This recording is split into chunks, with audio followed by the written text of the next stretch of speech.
Braves and Angels. This is a good brawl. This is a great brawl. I mean, a lot of baseball brawls. See the bench is empty. A couple guys talk. They push. Yeah. This one is throwing haymakers, including using the ball as a weapon, which we've got video of that. So let's break this thing down. If you can walk us through this here, Mano. Do you got some of the details on this one? Yeah, I mean, well, I think the There's pitcher, a bunch of buzz by your, because he goes deep here. Yeah. So the pitcher went.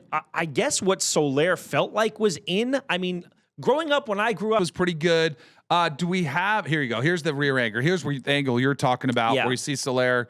He stares him down. There's some chirping like, hey, and then I'm sure the pitcher claps back, and then it's too much. And for the first third of the walk, Soler comes out kind of slow. Yeah. I mean, he comes out with some juice, and then he slows down a little, it looked to me, like he's waiting for the catcher. Yeah. So maybe he'll grab me first. Yeah, here's the rear one. So he's still in the same spot, and he's kind of disbelief. He's probably chirping.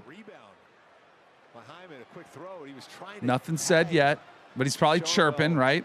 Well, they're eyeing each other up pretty good right now. I think they're trying to see who's the first one that's going to break eye contact. And then here's the walk forward. So he's walking. So now he starts to come, and now he slows down. And then it's on. Yeah.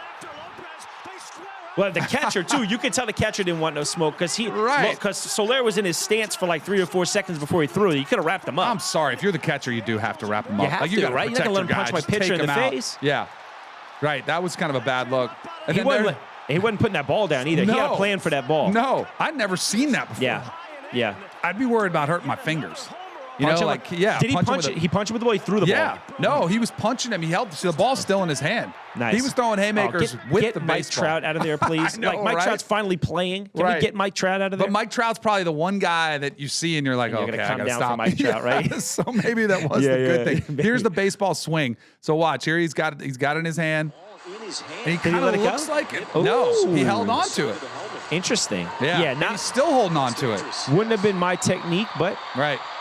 So did anybody land any good punches? I mean, I mentioned it was a good fight. There was guys wrestling, but I don't think anybody was bleeding with a bloody nose, right? No, I don't think I saw anything crazy like that. I want to see some blood. Last really good punch I saw in baseball. Remember Tim Anderson? Yeah. Tim Anderson got dropped. That was like one of the better ones I've seen. Yes, it definitely was. So, I like it. Malik, while we have the Angels up, can we move over into something else I wanted to ask Danny's opinion on? Danny, I made sure that Malik put in a clip of this guy, Joe Adell, right? Oh. Joe Adell had what I would argue is the greatest defensive game Major League Baseball player has ever had. This ended up being a 1-0 win for the Angels, right? But throughout the game, Joe Adell robs 3 home runs. He finishes off with an entire body lie into the crowd. Yeah. So he robbed 2 early.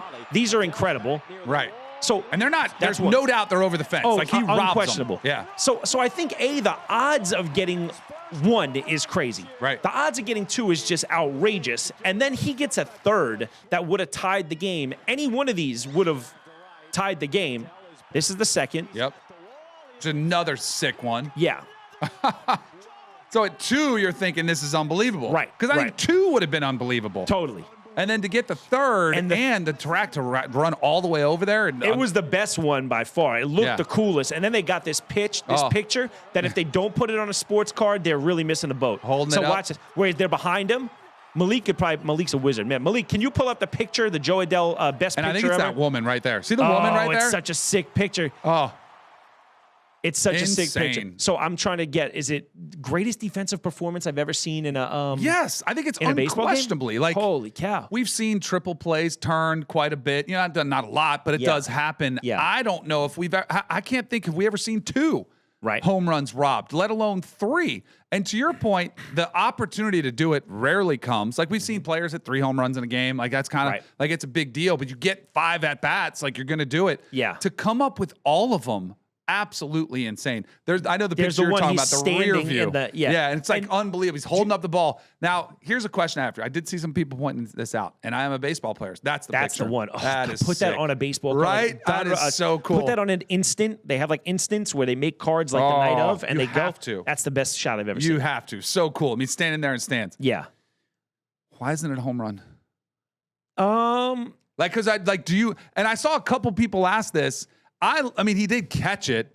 But then he's over the fence and he's out there.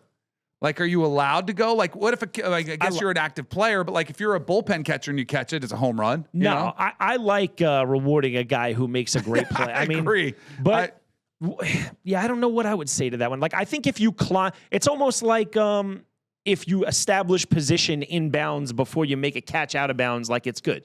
Right. I feel like he's a live player as he goes in to start the play. He gets to finish the play. I feel like if he got where he is right now, you see where he's standing in that picture, and he just stood up there and waited for the ball to fall, I think it's a home run. Yes. But I think I don't know. I feel like you gotta be rewarded for that. That's one of the greatest plays I ever seen. It was incredible. It might be. Malik, I'm going to send you something in the chat. I want you to pull up. And while you're pulling that up, I just want to talk to the young athletes at home, because this is what I thought of right away. I said, I wonder what Joe Adell did at the dish that day. What did he do at the plate that day? Because he had such a major impact in that game. And to young baseball players out there, Joe Adell didn't do anything at the plate that day, but Joe Adell had the biggest impact of any player in that game. Right. So I guess the moral behind that story is, guys, one part of the game can go horribly for you. You go ahead, you stay locked in, and go ahead and make a difference in a different part of the game. And a game like baseball, it's huge, right? Yeah. You see guys who are great defenders that can't hit all the time, but they make such a massive difference. Yep. You see it in the NBA, a guy like Tony Jefferson, one of the best defenders I ever seen. Bruce Bowen, one of the best defenders I ever seen. Dennis Rodman, not huge offensive players, but you make such a difference at what you do well. So stay locked in and make sure that you're doing that. Okay, I don't know if you saw this. This is college baseball, so that might have been one of the best defensive. How about this one? Now, this is a center fielder tracking this ball down. It's hit deep. It's hit warning track power, but let it roll here, Malik, and watch what happens. 0-1 pitch. Hit in Deep. the air to right center field. It's going to hang out. He's well inside the warning track. See, Dan, I would argue that ball wasn't hit deep. I would argue that that's just a fly ball to right center. Right. Holy cow. And the announcers are even confused, too. They thought it was a ground rule double because it bounced over, but it bounced off his head, never hit the ground. See, now I would be more inclined to say that should be a double? that's a double. Yeah. Yes. Yeah, that's crazy. Who's the happiest guy in the world that happened? the batter? Jose Absolutely. Canseco. Oh, yes. So it's Jose Canseco is the happiest guy in the world. Now, that his was different because he was right by the wall and it was there and it just bounced a little bit. I mean, this bounced like 30 feet off the dude's head. I'll be honest, I've been hitting, That's a tough noggin. you got to have a hard head for it to get Yeah, that much you do. distance afterwards, right? Yes, you do. My, oh my. Yes, you do.